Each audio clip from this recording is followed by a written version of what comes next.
Hello my lovelies. Today I have decided to make a witch's broom, and as some of you know, I moved from the Anaheim area to the high desert, and so all the plants are different.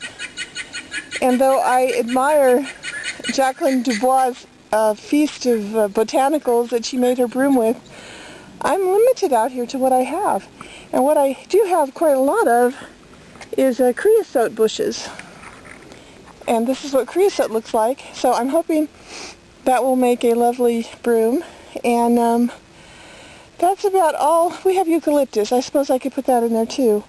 So this morning, being unfamiliar with creosote, I looked up the magical properties of creosote. And used in moderation, it does have medicinal values, mainly for opening the lungs and chest. And it's actually edible in small quantities. So saith that article. So don't take my word on that yet. I'm sure the Native Americans must have used it for many things, but I'm still doing research. So the first thing I needed was a broomstick handle, and we just brought home this pile of potential firewood, and I do believe this is mulberry.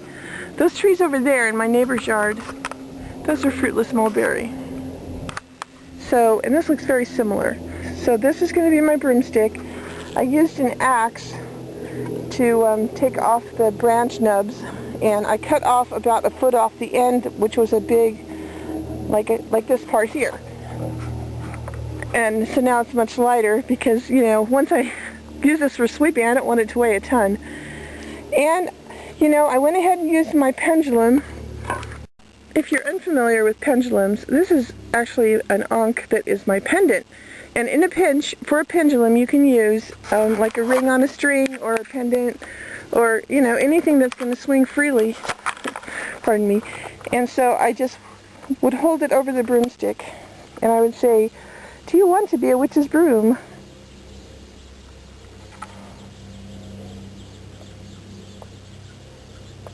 And the direction it's going is the yes direction.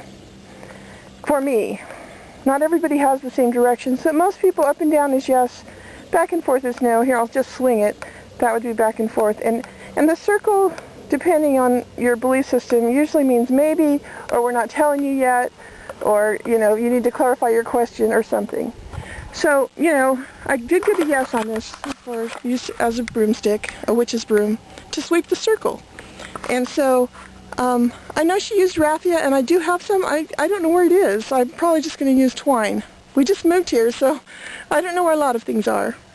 There's an olive tree over there. Maybe I could use some of that. I am sure my neighbor wouldn't mind if I just used a tad of that.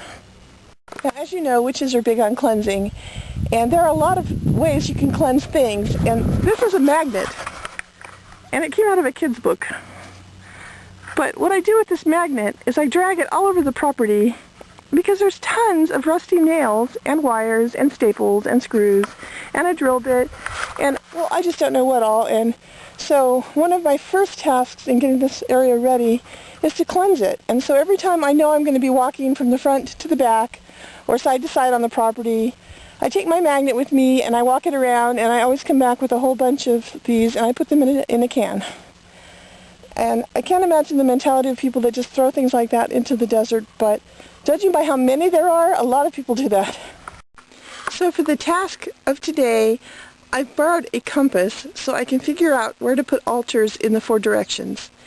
And I would really like to have an outdoor version of altars and an indoor version, but my house is really tiny and full of boxes at the moment, so I don't think the indoor altars are going to be happening anytime soon, but the outdoor altars, I'm at least going to pick a spot for them today.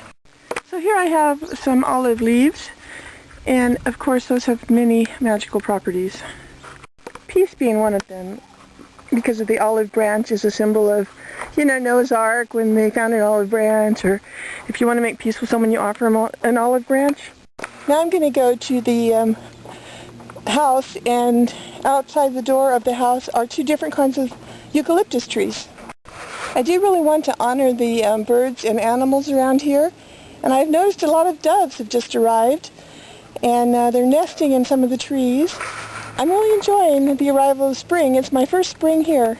Here's the beautiful eucalyptus tree with the big leaves, so I'll get some of those. So I'm going to have to set the camera down to pull these things off. I do love the smell of eucalyptus, and it's a strong smell, so I think it'll be lovely as it hangs up to dry. And here's the other one. It's losing a lot of last year's leaves, and it hasn't quite sprouted new ones yet, so I hope it won't fall apart. I also have this smaller branch that I might make a little broom out of as well. Kind of a backup broom. That funny noise in the background is the guinea hens next door.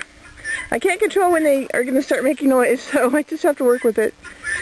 I could have wrapped this like with a macrame type wrap, but just to give it more stability, I'm just going to tie a square knot right there and start from there. And this is just a roll of twine. And it's probably going to be much sturdier than the raffia she was using, because raffia has a habit of snapping. So here I've tied the first bunch on and knotted it, and I'm just going to keep adding layer after layer until it looks the way I want it to look. Well, it's coming right along, and then I think I'm supposed to hang it to dry. And of course I'm going to love decorating the rest of it.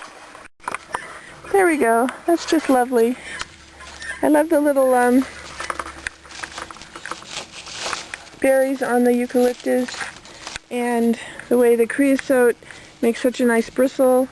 And from a mediumship standpoint, I would definitely say that creosote would represent survival, because it's out here in the desert in one of what you would consider a hostile climate, and yet it survives without being watered. If you can, hang on and I'll take it off. If you can just look out there, you can see how many of those are out there.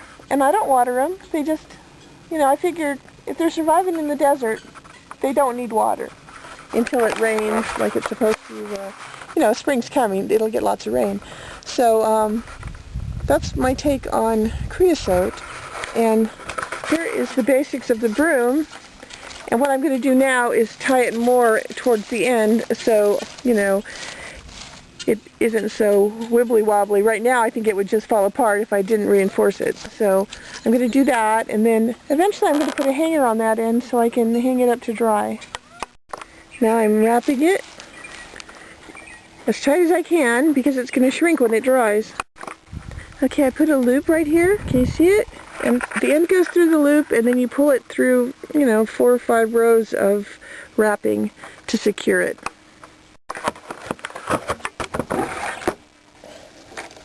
I don't know if the camera will capture it. I don't have my tripod around. Alright, so I got it to there. Any luck, I'll pull this, and it will, there we go, pull that through. It worked. So it's wrapped, and here's the end of it, and I'm going to drill a hole and put a leather hanging strap on this end and hang it to dry. I think I should also tie temporarily this end all together so it dries not all like a bouquet, but like a broom. Well, now I have to let it dry, and I don't think I'm going to decorate the handle part until after it gets a little bit drier, and then I'll figure out how to do that. So I think I'm done for now, and I hope you make a broom. So toodles!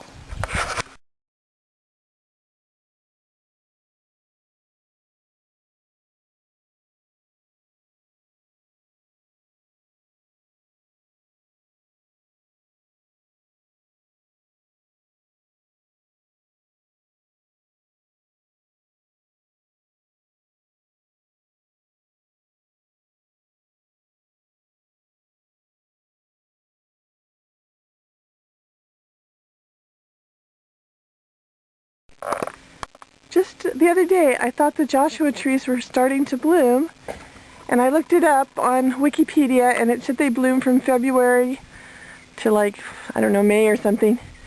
And if you look at the very tips of these branches, you'll see it looks like an artichoke, and that's going to be the bloom.